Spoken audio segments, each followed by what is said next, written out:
Emmanuel Ballandras, à nous, vous êtes directeur de clientèle système Bonjour. domotique et assistance à l'autonomie chez Legrand. Alors juste un mot chez Legrand. Legrand, c'est un groupe qui n'est pas du tout récent, c'est un groupe qui a une histoire. Legrand, c'est une belle histoire d'ailleurs. C'est un groupe qui est né à Limoges et qui a encore d'ailleurs son siège à Limoges. C'est l'un des deux seuls groupes du CAC 40 dont le siège est encore en province, avec Michelin, qui est à Clermont-Ferrand. Et c'est né au début du siècle par un monsieur qui s'appelait Monsieur Legrand, qui faisait de la porcelaine de Limoges, des assiettes en l'occurrence, beaucoup, des tasses aussi.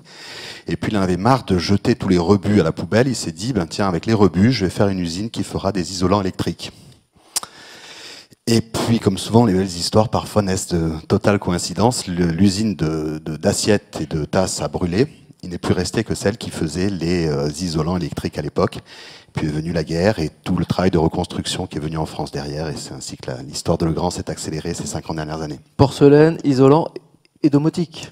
Et domotique, tant qu'il n'est plus récent, même s'il y a eu des tentatives de domotique, pas que de Legrand d'ailleurs, il y a une trentaine d'années qui se sont joyeusement effondrées, aussi vite qu'elles sont apparues. Et puis effectivement, la domotique refait depuis 5-10 ans une percée qu'on pense pour le coup assez irréversible, même si la forme que prendra cette percée reste encore à déterminer.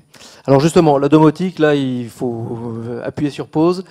La domotique, je crois qu'on a tous une image très idéalisée, très imagée, très science-fiction finalement. La domotique, c'est la maison intelligente, c'est on peut tout gérer à distance de n'importe où, etc., etc. C'est quoi la domotique en 2015 ?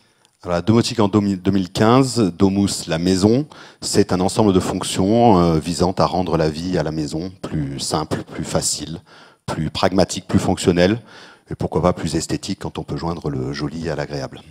Et en quoi la domotique peut aider à réduire cette facture énergétique du coup ? Alors moi, je vais être très déceptif par rapport à mes camarades de table ronde. Oui, il y a de grosses attentes et je vais être extrêmement déceptif, mais je préfère dire la vérité plutôt que d'être pris comme un bonimenteur.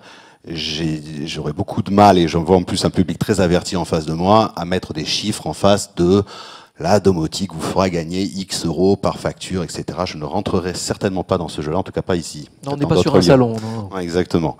Non, ce que j'aime à dire par contre, c'est que la domotique offre des moyens extrêmement pragmatiques aux gens, déjà de savoir d'où ils partent en termes de consommation, et de manière un peu ludique. C'est-à-dire que si j'ai un écran ou une tablette tactile tout simplement qui me dit la famille consomme tant généralement, et avec des histogrammes qui me permettent de dire que généralement il y a des pics le week-end, et que même si on veut personnaliser, c'est un peu dans cette douche qui semble qu'il y ait le plus d'eau qui soit consommée, ou dans cette pièce qu'il y ait le plus d'électricité qui est consommée, on permet de là, et ça peut être très ludique, je le sais, je le fais tous les jours, faire en sorte que la famille s'amuse à essayer ensemble de faire baisser ses comportements et d'infléchir ses comportements. Dans la voiture, d'ailleurs, on s'aperçoit que depuis que certaines voitures sont équipées de voyants qui permettent de dire attention, vous êtes en train de consommer tant d'essence et ça fait tant d'euros par là même, on s'aperçoit qu'on a tendance généralement à lever le pied et à être un peu plus raisonnable. Donc voilà le conseil, le message que je donnerais par rapport à la domotique, c'est un message plutôt raisonnable. Les bonimenteurs qui disent super, la domotique fait baisser les factures, j'y crois pas.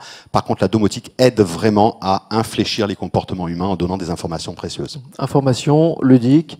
Après, concernant les voyants, et ça peut arriver que des voyants, notamment dans les voitures, s'allument sans raison particulière. Juste un coup de surchauffe ou juste un petit coup de bug. Ça nous est tous arrivé, c'est vrai. L'appareil, je dirais pas le contraire parce que ça serait pas la vérité.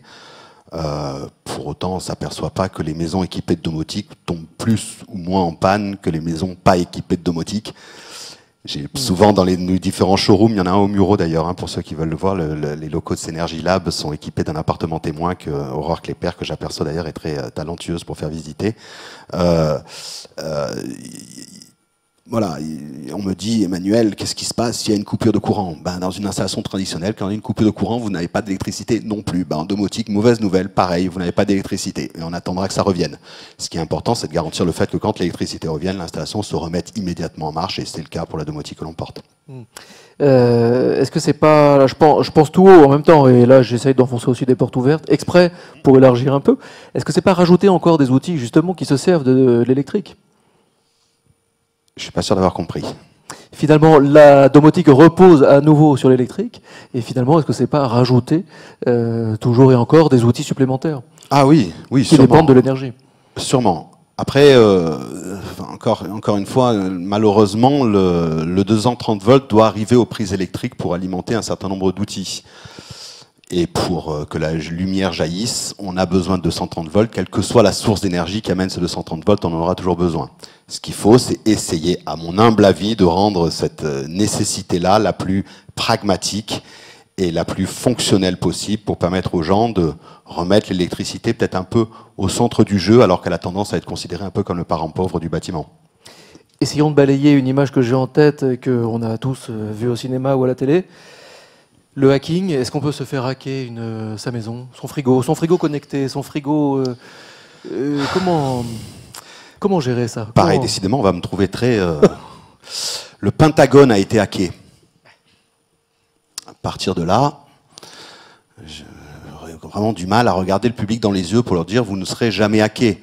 Le système dont nous faisons la promotion, que j'ai jamais cité encore, tiens, je vais me refaire un peu commercial, qui s'appelle MyHome Domotique de Legrand, MyHome, comme la maison forcément, est protégé HTTPS, comme tout ce qu'on fait quand on fait un règlement en ligne sur Internet et qu'on regarde autour de nous en se disant pitié pour qu'il m'arrive rien. Bon, voilà. Après le hackage en question, en dehors des objets connectés dont vous voulez parler, qui sont légèrement différents par rapport à l'infrastructure électrique dont on parle, ça serait effectivement qu'un vilain bandit arrivera à allumer et éteindre vos lumières à distance.